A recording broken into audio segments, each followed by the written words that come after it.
Welcome to Manufacturing Talk Radio.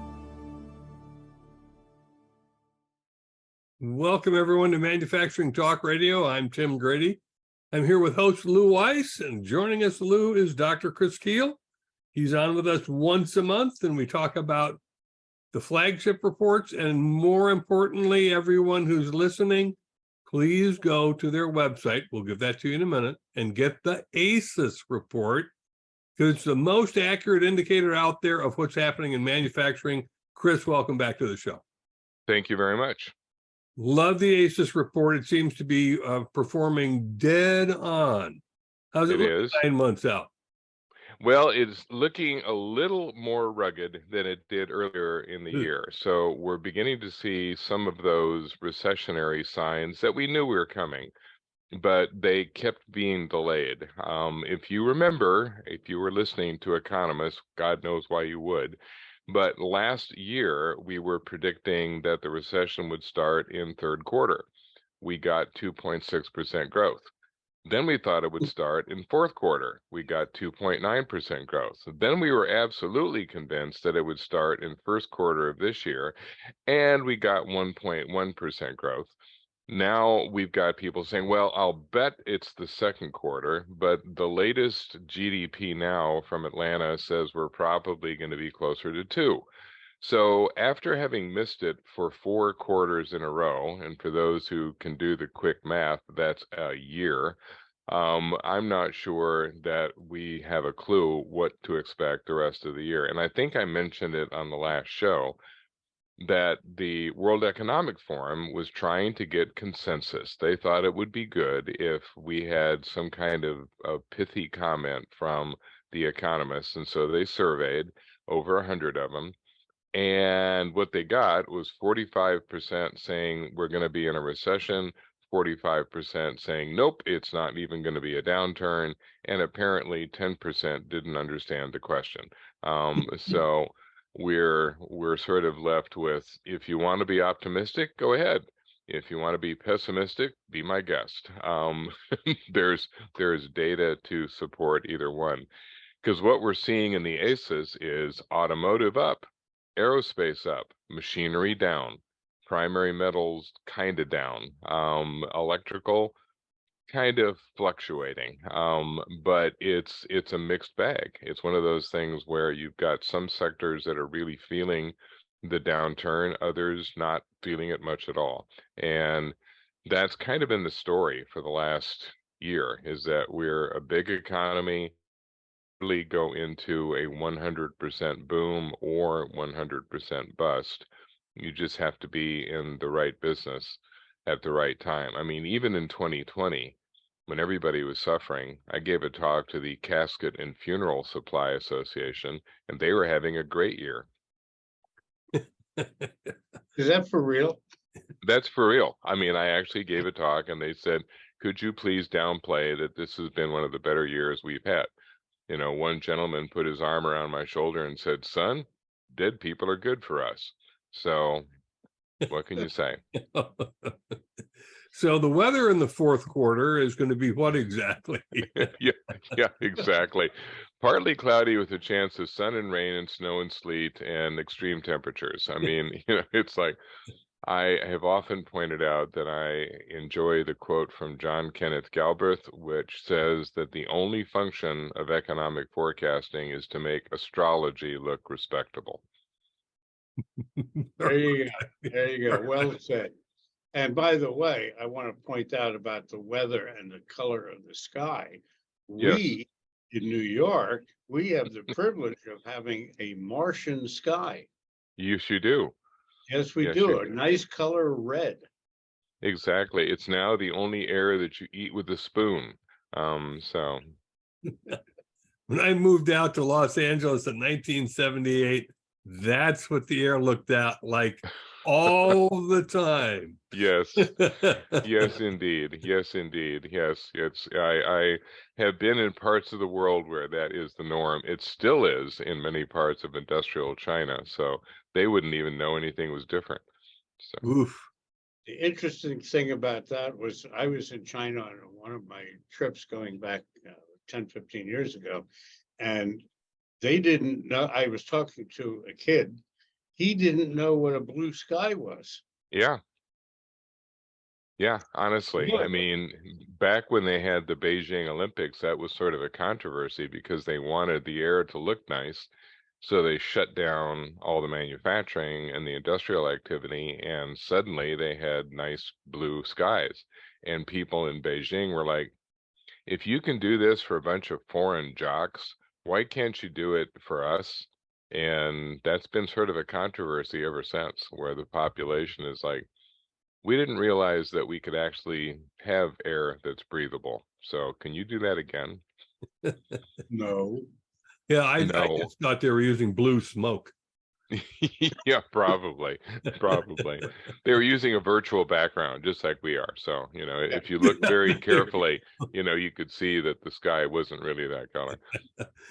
So let's talk about the flagship report first. We Right. had so much fun with Chris that it's this is a weekly report, and I want everyone to go to is it armada-intel.com? Do I have that? It is. And the flagship, for those who are just, tired of an empty inbox and they just need more emails. We produce it 3 times a week, Monday, Wednesday, Friday. It is sort of a quick look at what's going on in the economy, both domestic and foreign. We have like 1 page of domestic short stories and 1 page of international short stories.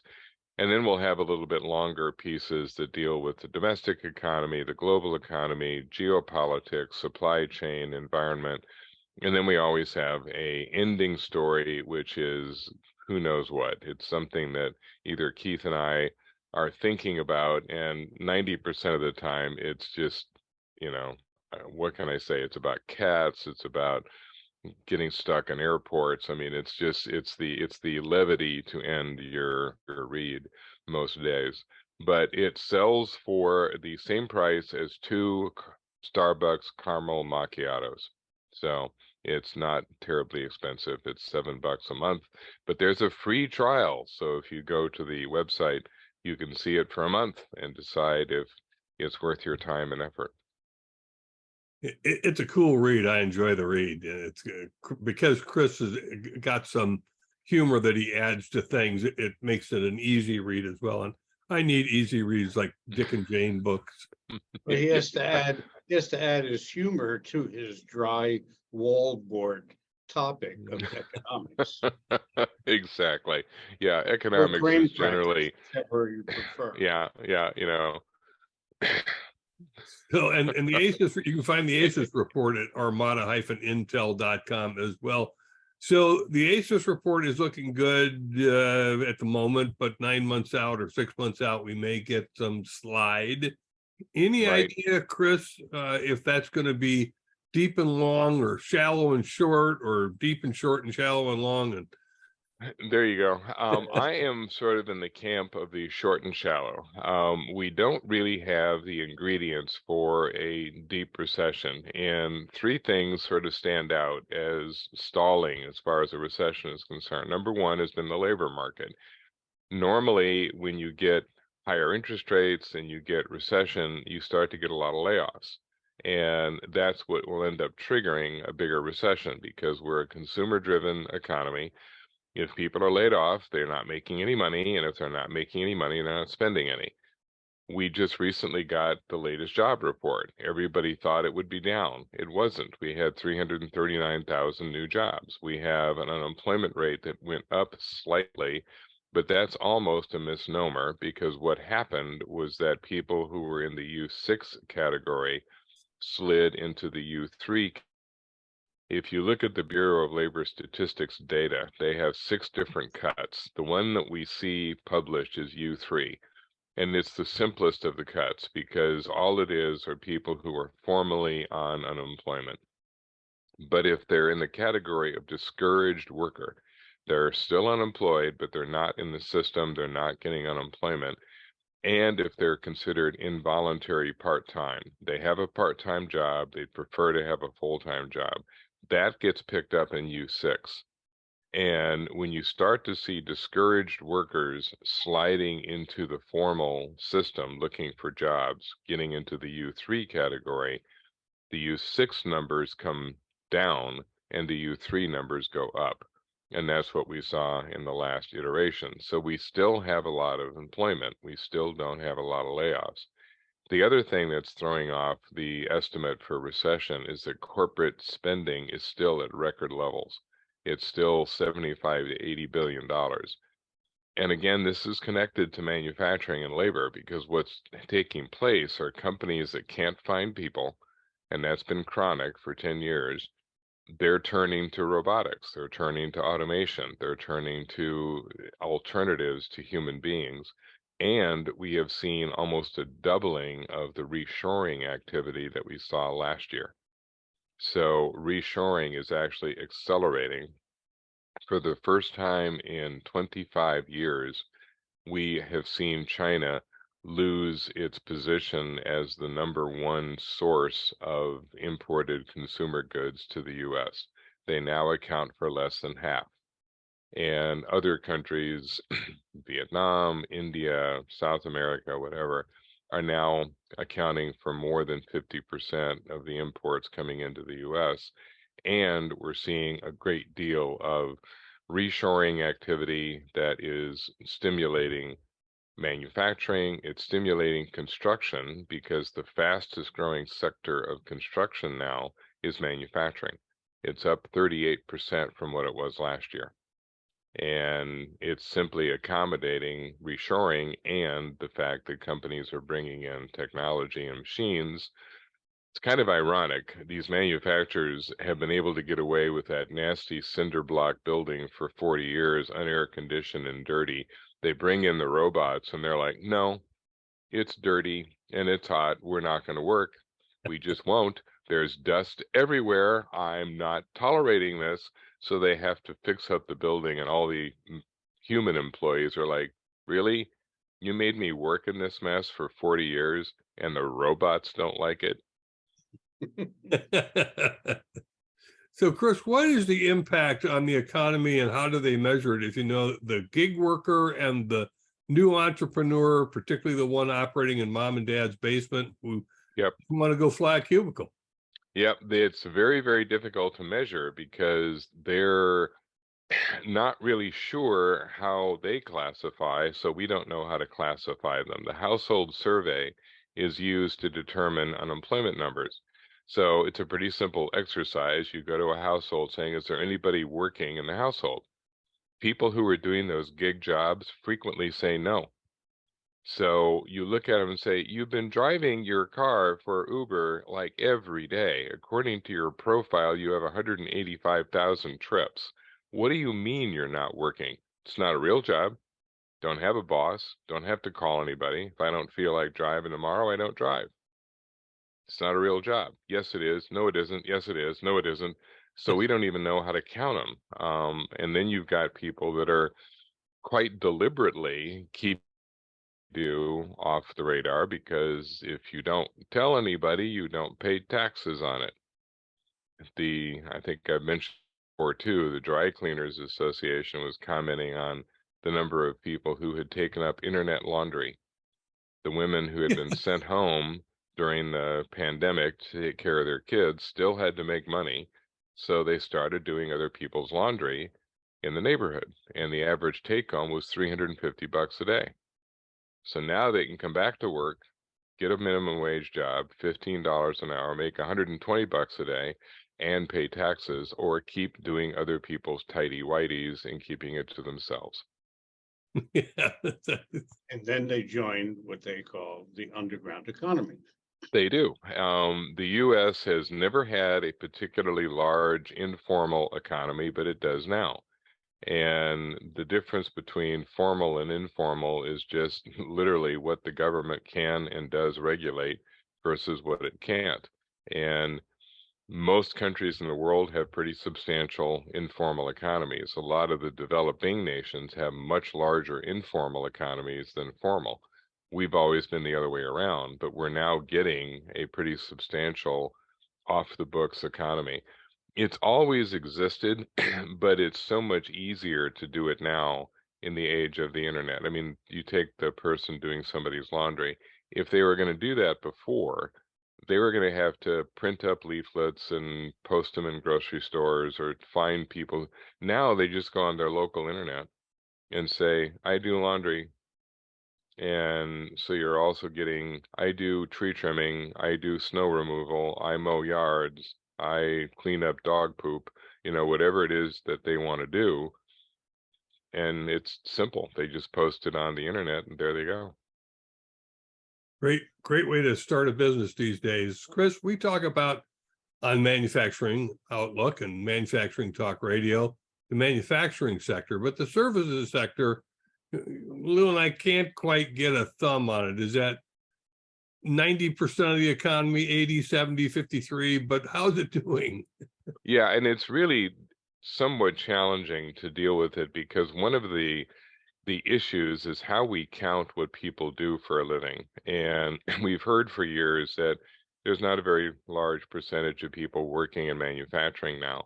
But that's something of a misnomer because the reason we think that is that we count people by their job. So if you are working for a manufacturer, but you're not on the line working specifically in that task, you are not counted as manufacturing. 92% of the people who work for Ford Motor Company are not in manufacturing. They're in design, they're in human resources, they're in accounts receivable, they're, who knows what job they do. But they've been working for Ford for 40 years. How are they not in manufacturing? If you look at where we actually work as opposed to what we do, almost a third of the population works in manufacturing, but they're frequently doing a service job in manufacturing. And so you can look at service as like, yes, we're 90% service, kind of. But if you're in design or marketing for Ford Motor Company, you're really in manufacturing because that's who you're employed by and that's what you're focused on. So it's a little bit misleading to think in terms of because even if you're in an accounting firm, for example, if you're in the practice that's dealing with manufacturing, well, you're essentially in manufacturing because you're an accountant for manufacturers. And the services sector is doing how these days? And It's doing pretty well. It's doing a little better. If you look at things like the Purchasing Managers Index, the PMI for service is about 5 or 6 points higher than it is for manufacturing. And the service is so diverse that it can be a little challenging to really figure out what part is doing well. The professional services are doing quite well in general. Lower level service jobs, probably not as well because those are the ones that have been most affected by everything from the pandemic to inflation threats and the rest of it.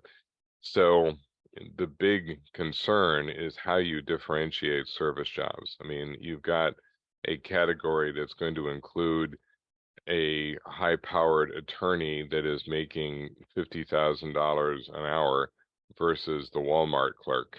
And it's like, well, they're both in the services. Kind of a difference, though. yes. One of the curiosities is that I've always had is the Fed. Mm-hmm. Which Fed do you listen to? The Atlanta Fed, the New York Fed, the Texas Fed, Right. the San Francisco Fed, the what Yep. Fed? Yep. The Fed has 12 different branches, and each of them has a little bit of a unique role to play.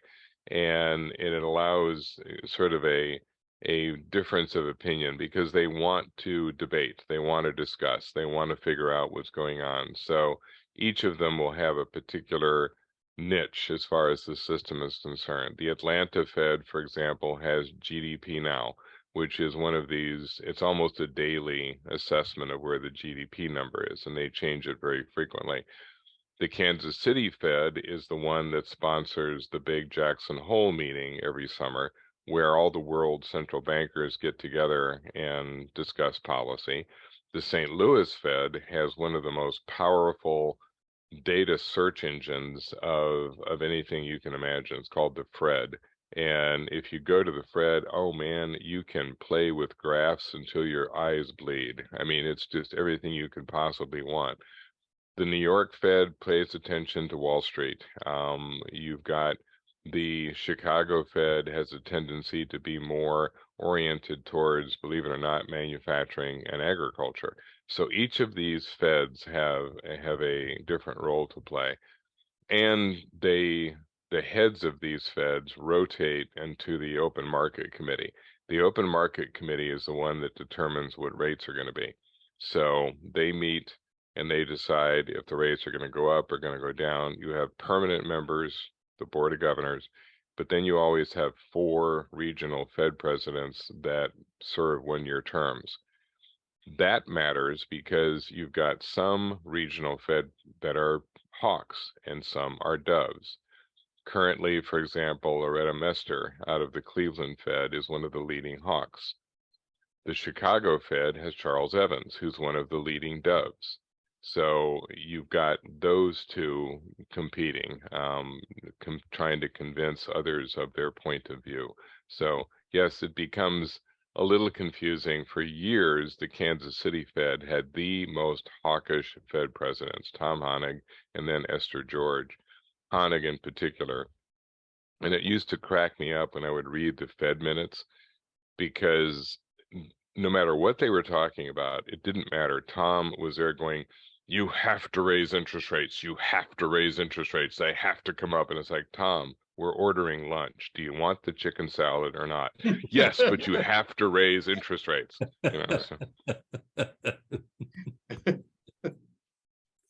Well, Chris, we always appreciate you being on the show. Thank you for the levity. We can always use that. You're so welcome. I mean, my philosophy is that if you don't laugh about this stuff, you just want to cry. So it's just, you have to balance it. Either that or drink heavily. No doubt about it. Lou? Chris, thank you very much for joining us. Your humor is always mostly humorous. Yeah, I'm no threat to Ben Stein yet, but I'm working on it. All right. I could do without Ben Stein, but I always like George Carlin. May he rest in peace. Me too. And we want to thank all of our listeners. Please, if you like the show, subscribe. You can find us on all of the main podcast networks and probably any of the apps that you use to listen to your podcast. Check out manufacturingoutlook.com, our free monthly e-zine. And Chris also writes for that, a great piece in there. And thanks for listening to this episode of Manufacturing Talk Radio. Thanks all. See you next month. Thank you. That's our show for today. Thanks for listening. If you enjoyed this episode and would like to support the show, please like and subscribe, share on social media, or leave a review. You can find us on YouTube, Spotify, Apple Podcasts, Google Play, Rumble, or your favorite podcast app. Visit us online at mfgtalkradio.com for our other episodes. We have also included links to our advertisers below. Thanks again, and we'll see you next week.